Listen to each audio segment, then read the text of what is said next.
Obligations no longer bind you. This is who you are now. Proceed. Tear flesh for more.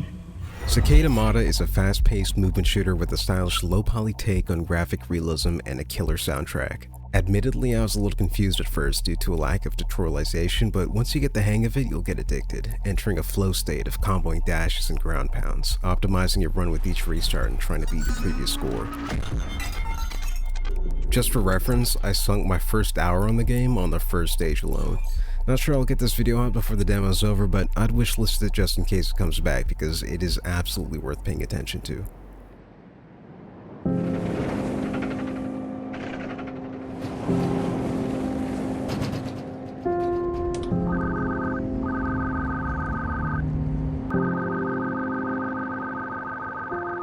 The world has been plunged into an ice age by an ancient war. The surface now a derelict wasteland, forcing humanity underground, and you're left literally picking up the pieces. The game's dual protagonists make the best of their situation in a tank refitted to collect scrap. You make deliveries across different outposts and settlements to make money and reinvest it into your tank so you can do it again and again and again. With each character you meet, every delivery you make, more of the world and its story is revealed to you. I like how every character you encounter is already familiar with you, which makes for both wholesome and solemn interactions. The game is clunky and tactile in all the best ways possible, and lets you just zone out and take it all in. That is, until you're driving over ice. Yeah, I get it.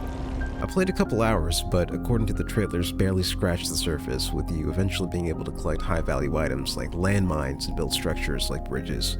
I had a pleasant time with Deep Snow Delivery and look forward to its full release.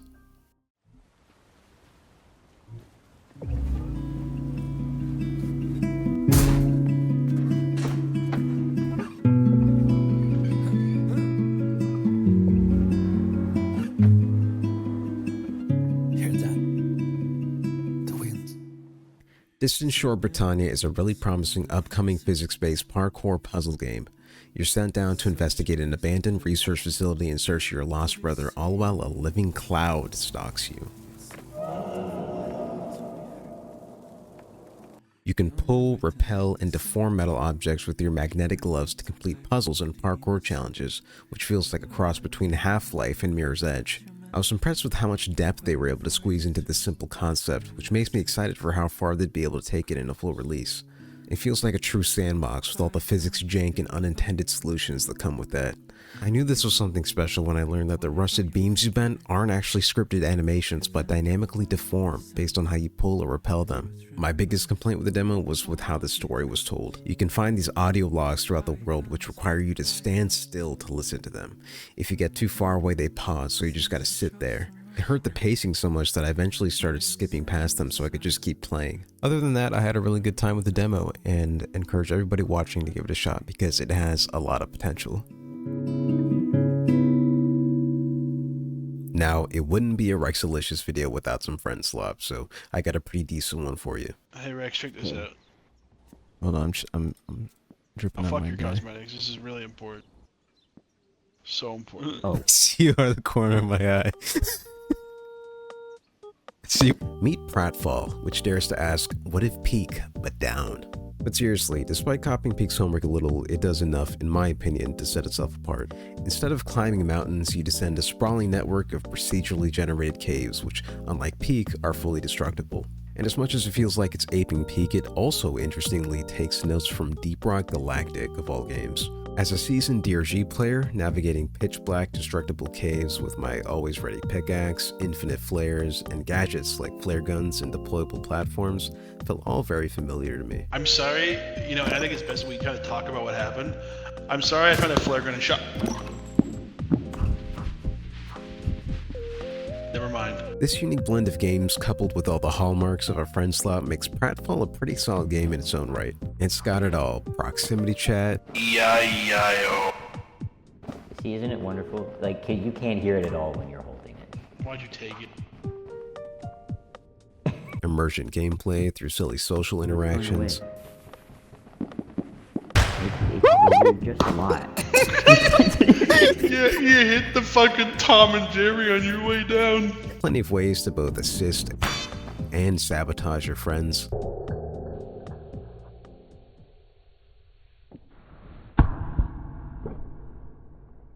Okay. And most importantly, it is Clip Farm City.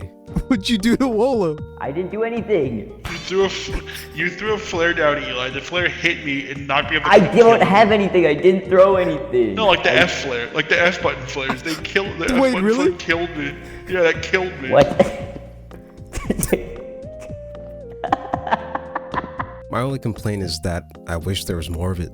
As long as the full game can deliver more biomes, more gadgets, more anything to help diversify runs and keep you coming back for more, I think we got a real winner on our hands. The Pratfall demo is available now with plans to launch sometime in 2026. Now with this next game, I took one look at the trailer and knew exactly who it was for. Have You Seen This Cat is a charming indie horror game with a free demo out for Steam's Next Fest right now. You as the player work in the very important field of loss prevention and are tasked with bringing adorable, albeit sometimes a bit strange, cat assets back to the surface. But only the real ones, of course. Using your trusty paw pad to keep track of who's who, you must navigate through a dark, abandoned underground facility. However, you aren't alone here. A vicious monster lurks in the dark, hiding just around corners, just out of sight. Its goal, to deceive you. It will disguise itself as a cat, something always not quite right about them.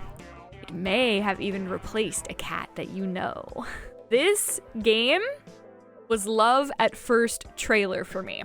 If you know me, a Spot the Difference horror game with a cat theme might as well have been made for me. Stylistically, this is a game that knows exactly what it wants to be, and I absolutely love that. Cat clocks and posters on the walls, cat ears on the terminals and on your paw pad. Your literal cursor is in the shape of a cat. And I mean, can you imagine being the developer that came up with hundreds of silly cat names just to have something goofy randomly generate every time you find a new cat? Forklift! It's genuinely incredible.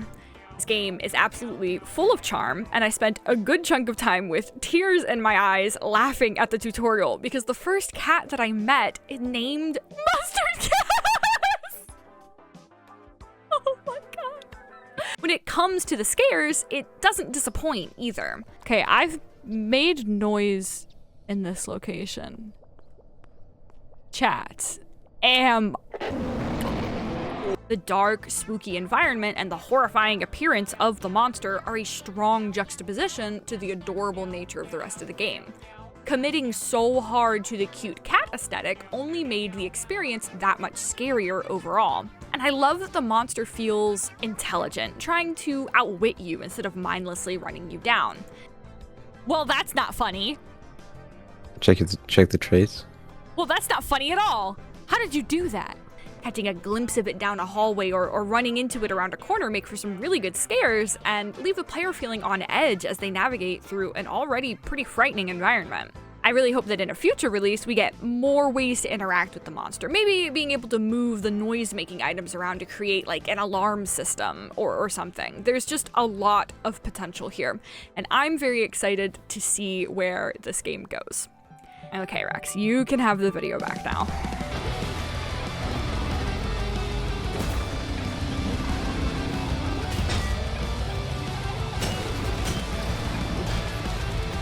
Now, I'm not a Souls-like player, so I don't know if I have the bona fides to tell you whether or not this is a good one, but what I can tell you is that this is cool as fuck.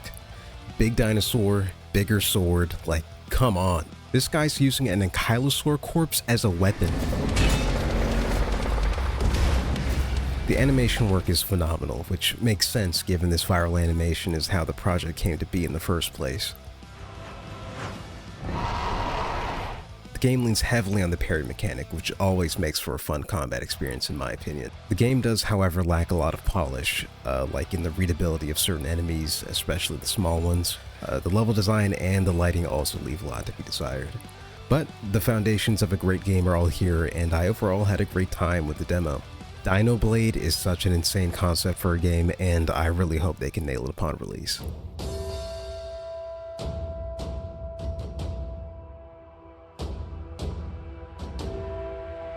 I don't think I've played any demo as content-dense and polished as this one.